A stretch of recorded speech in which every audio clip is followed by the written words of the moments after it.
monde. Alors, petite vidéo sur la procrastination. Alors, le but est de donner quelques astuces. Je n'ai pas la science infuse, bien au contraire, mon but est de progresser. Donc, à travers cette vidéo, c'est de donner quelques astuces qui, j'espère, pourra aider des personnes, mais aussi pour moi, m'aider à mieux ancrer ces astuces et me forcer à faire des recherches justement sur le sujet. Et si des personnes ont d'autres astuces, je suis preneur, évidemment. Alors, la procrastination, pour les personnes qui ne connaisseraient pas, la définition, c'est le fait de reporter à plus tard des choses qu'on doit faire. Alors, il existe deux types de procrastination. Il y a la procrastination active, c'est quand on repousse en fait une tâche importante en faisant une autre tâche qui peut paraître productive.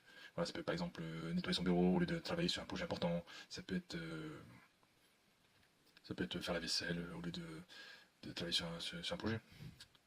Alors, il y a aussi la procrastination passive. Là, c'est en fait le fait de juste rien faire de productif. Ça peut être juste le fait de scroller les réseaux sociaux ou tout simplement regarder des Netflix ou autre type de site de streaming. Alors pour cette vidéo, je me suis inspiré du livre Stop à la procrastination de Peter Ludwig.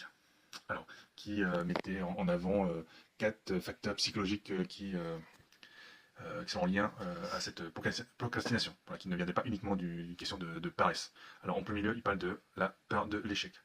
La peur de l'échec, donc le fait qu'on évite de se lancer parce qu'on a peur de ne pas être à la hauteur, le plus souvent, donc on se dit que si on ne commence pas, on ne peut pas échouer. Ça me parle beaucoup, hein, déjà c'est le premier élément.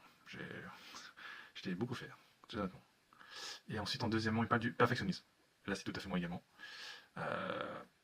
Donc lui, il mentionne le fait qu'on veut que tout soit parfait dès le début, et donc ça nous paralyse, et donc on ne se prend même pas la peine de commencer. Voilà, c'est exactement ce que j'ai fait toute ma vie, et c'est pour ça que pour ces vidéos, je cherche plus du tout le perfectionnisme, je suis juste dans l'action, et je sais pertinemment que c'est nul, voilà, disons les choses, mais le but c'est de progresser, d'être meilleur qu'hier, et au moins on est dans l'action, et on avance. Voilà, donc je fais plus l'erreur d'être parfait dès le début.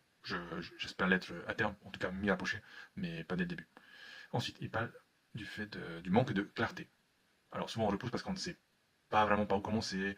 Euh, Ça peut être par exemple si on écrit un article, mais enfin ça peut être, par exemple on se dit faut que j'écrive un article ou une thèse, mais c'est très flou, on ne sait pas par où commencer, ou par exemple, ça peut être, je me lance sur YouTube, fais des vidéos. Ok, fais des vidéos. Quelle est la thématique? Comment je procède? Quel script? Quelle recherche? Quel type de vidéo? Enfin, c'est beaucoup de questions. Faut que ce soit beaucoup plus clair. Au moment où tu as défini un petit peu tes critères, que tu sois directement dans l'action, quitte à. Enfin, pour être pratiquement le plus clair possible sur ses objectifs et la manière d'y arriver. Ensuite, quatrièmement, il parle des tâches ennuyeuses et difficiles. C'est vrai que ça peut être décourageant, parce que évidemment on est plus tenté de faire des choses amusantes ou faciles, plutôt que les choses complexes ou pas agréables, mais qui sont nécessaires pour avancer dans un projet. Donc pour le moment, moi, ces 4 critères me parlent beaucoup personnellement. Alors les astuces qu'il mentionne pour avancer, pour améliorer dans cette problématique de la procrastination, c'est de décomposer ses objectifs. Bon, c'est pas évident d'être le plus précis possible. Voilà, on a donné l'exemple de YouTube. C'est je dois créer une vidéo. D'accord. Mais encore. Je choisis la thématique. La procrastination. D'accord. Qu'est-ce que tu vas faire? Résumé, un livre. Comment tu vas le présenter? Je vais donner juste les points clés et commenter. Voilà, je donne un petit exemple comme ça, un petit peu à l'arrache, mais voilà, en tout cas, ce serait d'être le plus précis, de détailler plus en détail les objectifs, enfin, sous-tâches. Ensuite, il parle de travailler selon son énergie. Comme on le sait tous, en général, on a plus d'énergie le matin. Le matin, enfin, je parle en général, ou en tout cas en début de journée, en début de partie du réveil, parce qu'évidemment, on a fait tout le long de notre sommeil le plein d'énergie. Et donc, c'est pour ça que c'est important de planifier les tâches les plus importantes dès le début, pour entre guillemets se débarrasser de ces tâches, mais en tout cas, ces tâches importantes. Parce qu'il y a de fortes chances qu'en fin de journée, soirée, on ait dépensé toute son énergie, toute sa concentration, et de penser à faire des pauses régulières, notamment utiliser la technique de Pomodoro, qui est le fait de couper sa tâche de travail en 25 minutes par exemple de travail, ensuite faire des pauses de 5 minutes. Voilà. Le Pomodoro, ça fait de faire des cycles de travail et pause. Ensuite, troisième astuce, c'est l'anticipation négative. Alors, c'est une technique, on va dire, de visualisation des conséquences négatives. En fait, c'est le fait d'imaginer ce qui se passera si on continue à procrastiner. Ça peut être par exemple, qu'est-ce qui arrive si je ne continue pas de réviser, que je suis toujours en train de glander sur les réseaux sociaux, que je n'ai toujours pas révisé, qu'est-ce qui va se passer? Ok, je vais louper mon examen, ensuite je vais louper mon diplôme, et je n'aurai pas le métier de mes rêves par exemple, ou en tout cas le métier qui m'intéresse à l'instant T. Ça peut être, je ne me suis pas lancé dans ce projet, et donc la conséquence, et j'aurais peut-être des regrets de ne pas de m'y être jamais lancé. Voilà, c'est vraiment de penser à toutes les conséquences qu'il y aura de ne pas faire ces tâches pour lesquelles je procrastine.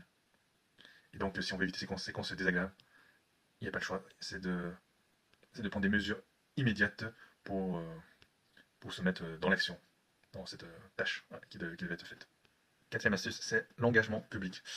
C'est un outil qui est puissant pour combattre la procrastination, donc c'est le fait évidemment de partager ses objectifs à d'autres personnes, que ce soit des amis, des collègues ou même des réseaux sociaux, et de se dire que, comment dire, donc tu te mets dans, enfin en gros tu dis à tout le monde que tu vas faire quelque chose et en fait ça te met une pression positive, mais une pression quand même, donc qui t'incite à respecter cet engagement. Moi, par exemple, pour cette chaîne YouTube, je me suis mis comme pression avec des amis de me lancer, de faire un certain nombre de vidéos régulières jusqu'à la fin d'année 2024. Et si je le fais pas, j'ai un gage financier, c'est-à-dire je paierai un week-end complet à mes amis. Voilà, ça coûte assez cher et j'avoue, ça me fait pas forcément plaisir. Donc voilà pourquoi je fais mes vidéos, malgré que on est loin, loin, loin de la perfection. Je suis pas forcément à l'aise de poster ces vidéos assez moyennes, mais ouais. Au moins on est dans l'action et j'ai pas le choix de toute façon d'accomplir cet objectif. Et de toute façon, comme on a dit, hein, le but c'est de s'améliorer. Voilà. Comme, comme on peut l'entendre dans le livre L'effet cumulé, pour ceux qui ne connaîtraient pas, je conseille. Le fait de s'améliorer petit à petit et à la fin, ça peut avoir des effets très, très importants. Voilà. C'était un petit résumé des astuces concernant la procrastination. J'espère que ça a plu à certains. Je vous souhaite en tout cas une bonne journée et à la prochaine. Salut!